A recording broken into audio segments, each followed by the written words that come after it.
तब तक देखा तो मामा शकुनी झूमता हुआ चला रहा है परीक्षित महाराज। जैसे ही मामा शकुनी को देखा है, मामा ने दुर्योधन को देखा है तो जवाब दिया, भानुश्री क्या बात है, अरे क्यों परेशान हो, क्या बहु हनुवती से झगड़ा हो गया, लड़ाई हो गई, कुछ बात हो गई? कोई बात नहीं है, इसमें तो पति और पत्नी की लड़ाई है। जवाब दिया, आज लड़ाई है, कल सलाह हो जाएगी। दुर्योधन बोला, मामा है जले हुए पे नमक ना छिड़के, यहाँ तो आग जल रही है। अरे क्या बात है? जवाब दिया, मामा मामा उस पांचाली द्रौपदी ने हमारा नहीं हमारे पिता का अपमान किया है, हमें नहीं हमारे पिता को गाली दी है। लेकिन मामा बोला, मामा अरे मामा कछुआ कले बताए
सोचो जो कि द्रौपदी को नगिन करके मैं अपनी जंगा पर बैठा, सभा के बीच में उसकी साड़ी खींचूं।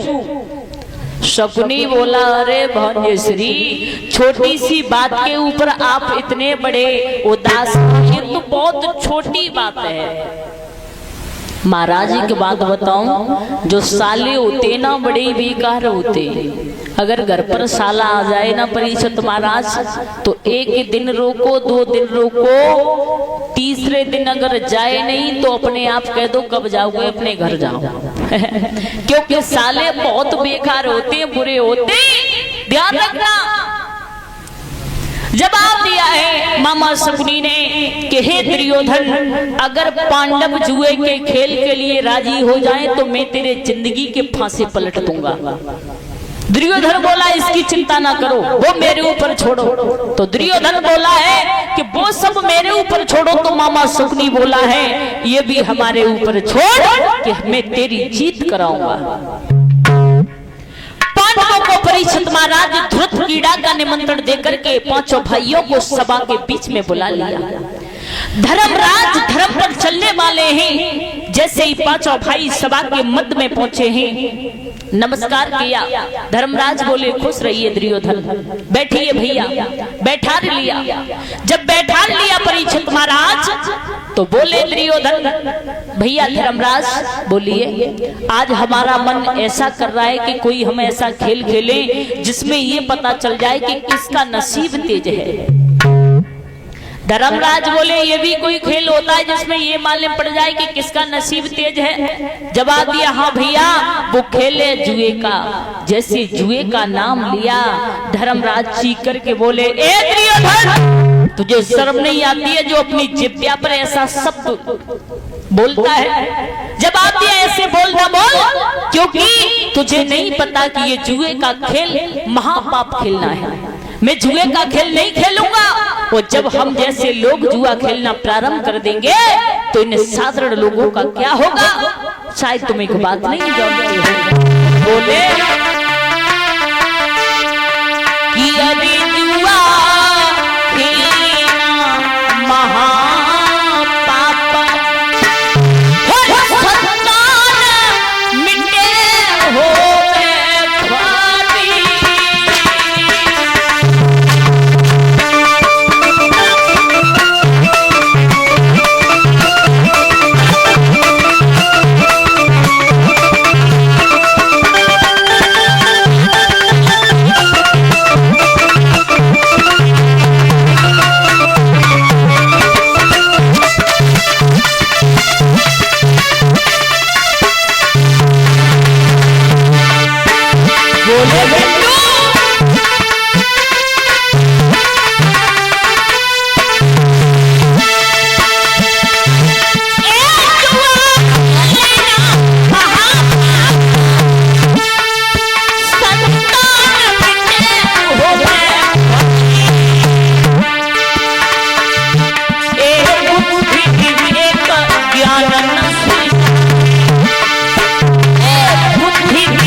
महापाप संतान मिटे होबे ख्वारी बुद्धि विवेक ज्ञान नस जाबे और जग में हंसी होए जुए का खेल हम नहीं खेल सकते।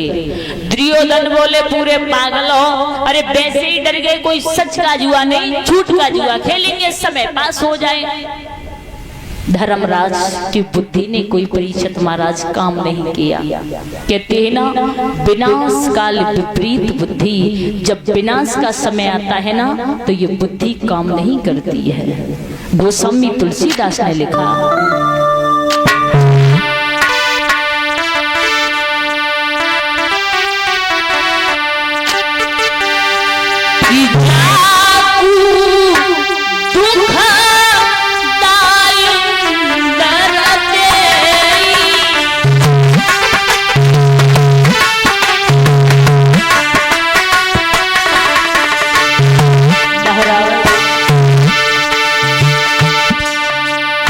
जागू दुख दालुंदर दोही, जागू दुख दालुंदर देही।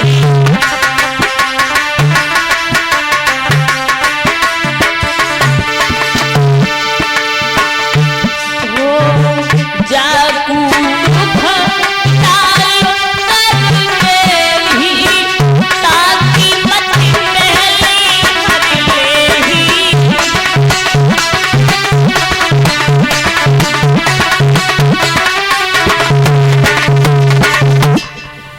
कि जागू दुख दालुंदर देही और ताकि मति पहली हर लेही। धर्मराज से कहा कि धर्मराज, हम कोई सच का जुआ नहीं झूठ का जुआ खेलेंगे। जुए का खेल खेलना प्रारंभ हो गया। परीक्षित महाराज, धर्मराज की बुद्धि ने कोई काम नहीं किया। मामा शकुनी जिस समय फांसे फेंकने लगा है, एक बात और बता दूं परीक्षित महाराज कि जो मामा शकुनी फांसे चला रहा था वो कोई साधारण फांसे नहीं थी।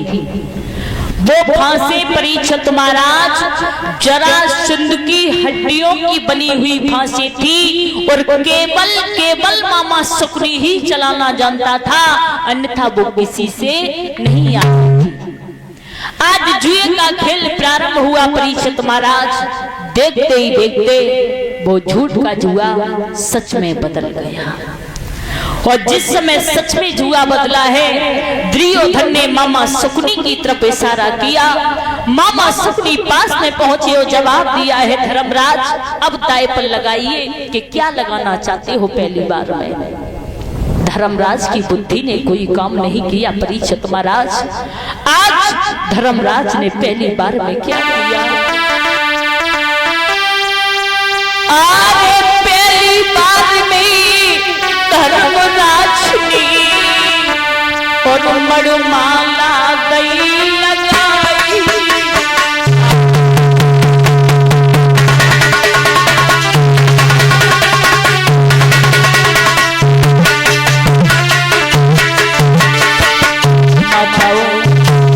बारिश समय के आगे किसी की पेश नहीं जाती है। धर्मराज से कहा कि धर्मराज जुए के खेल के लिए तैयार हो गए। वो झूठ का जुआ सच में बदल गया। धर्मराज ने पहली बार में दाएं पर परीक्षित महाराज मणिमाला को लगा दिया। पहली बार में धर्मराज ने मणिमाला गई लगाई।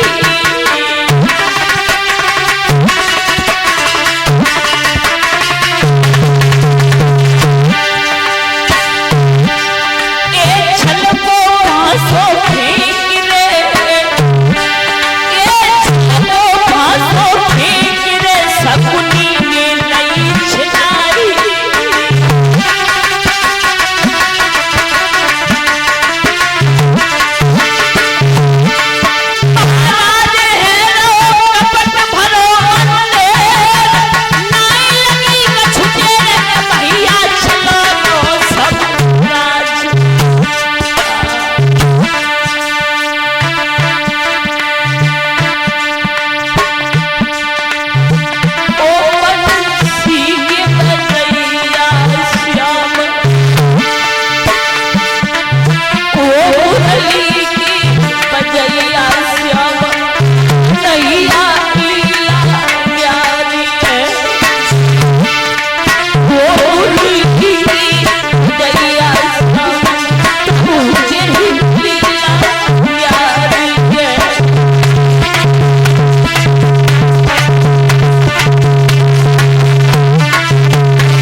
मेरे भैया धर्मराज ने पहली बार में मणिमाला को लगा दी। आज छल का फैसला फेंका है, मणिमाला को छीन लिया शकुनी ने। धर्मराज परीक्षित महाराज देखते ही देखते सारा राज हार गए।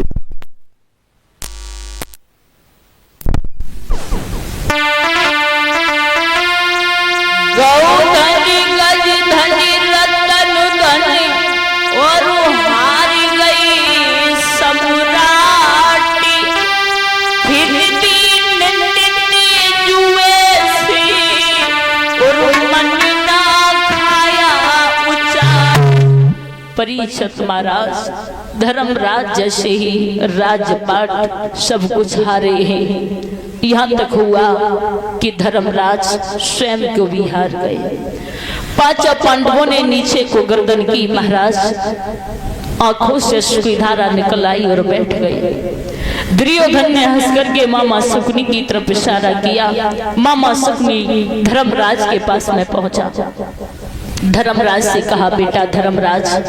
कोई जवाब नहीं दिया। धर्मराज ने जवाब दिया, बेटा धर्मराज क्यों पागल हो गई हो? अरे अभी तो तुम्हारे पास में एक अनमोल रत्न और है, वो है देवी द्रौपदी। देवी द्रौपदी को दाएं पर लगा दो। जैसे उसका नाम लिया, पितामह भीष्म गुरु द्रोणाचार्य कृपाचार्य चीख करके बोले, ओरे सपनी, एक नारी का नाम लेते हुए तुझे शर्म नहीं आ रही है? तुझे लज्जा नहीं आ रही है? अरे भला उस अबला का नाम क्यों ले रहा है? लेकिन आज शकुनी बोला है, धर्मराज शायद तुम एक बात नहीं जानते हो। और क्या बोला?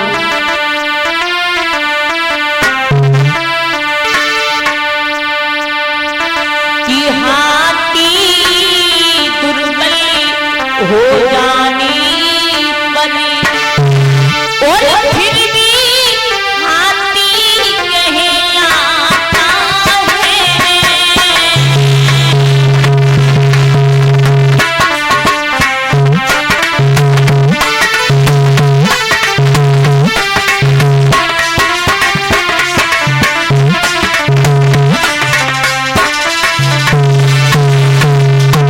मामा शकुनी, धर्मराज तुम एक बात नहीं जानते हो।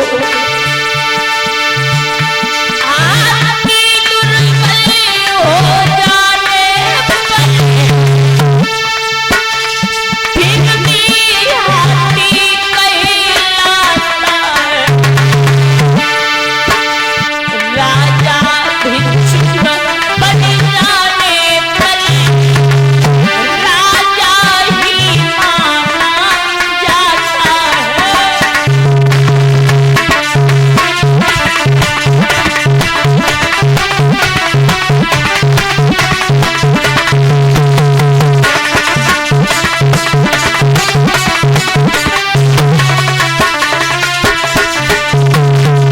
बोले मामा शकुनी, धर्मराज सुनिए, कुछ पास आपके राज, ये तो रखी नादानी है। बदले के लिए अभी बाकी द्रौपदी महापटरानी है।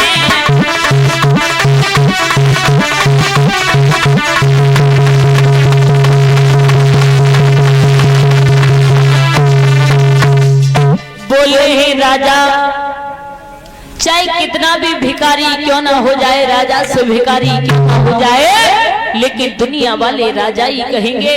हाथी चाहे कितना भी वृद्ध क्यों ना हो जाए भैया, लेकिन ये दुनिया वाले हाथी ही कहेंगे उससे। जब आप या कुछ पास आपके रहा नहीं, ये तो रफ की नादानी है। और बदले के लिए अभी बाकी द्रौपदी महापटरानी है। धर्मराज की बुद्धि ने काम नहीं किया परीक्षित महाराज, और आज धर्मराज ने देवी द्रौपदी को दाएं पर लगा दिया। जब देवी द्रौपदी को दाएं पर लगाया है, फांसी फेंकना प्रारंभ हुई। सूत जी महाराज बोले हैं कि जैसे फांसी फेंकना प्रारंभ हुई तो धर्मराज मेरे भैया देखते ही देखते देवी द्रौपदी को भी जुए में हार गए।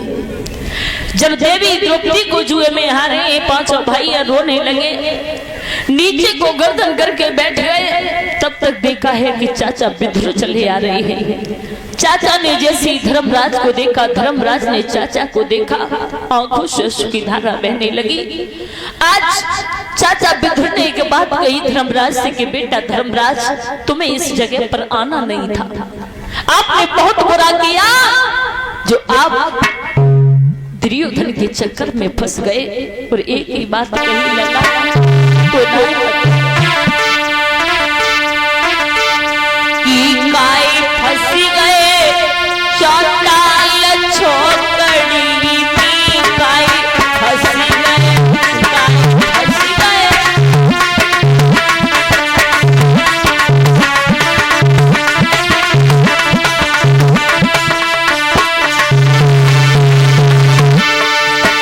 जवाब दिया है धर्मराज से चाचा विदुर ने, बेटा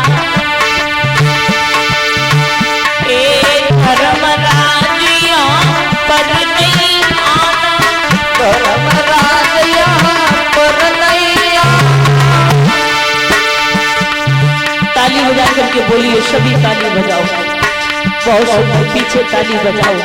हमें ये भगवान सुंदर सुंदर हाथ किस लिए दिए हैं, इनसे ताली बजाओ। ये हमारे हाथ तभी पवित्र होते हैं भैया जब हम भगवान के नाम का गुणगान करते हैं, जब हम कथा में बैठकर के ताली बजाते हैं तभी ये हमारे हाथ पवित्र होते हैं। हम दान करते हैं तब हमारे हाथ पवित्र होते हैं। हमारी जिब्बिया कब पवित्र होती है?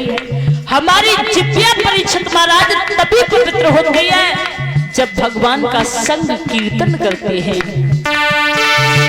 बोले चाचा की बेटा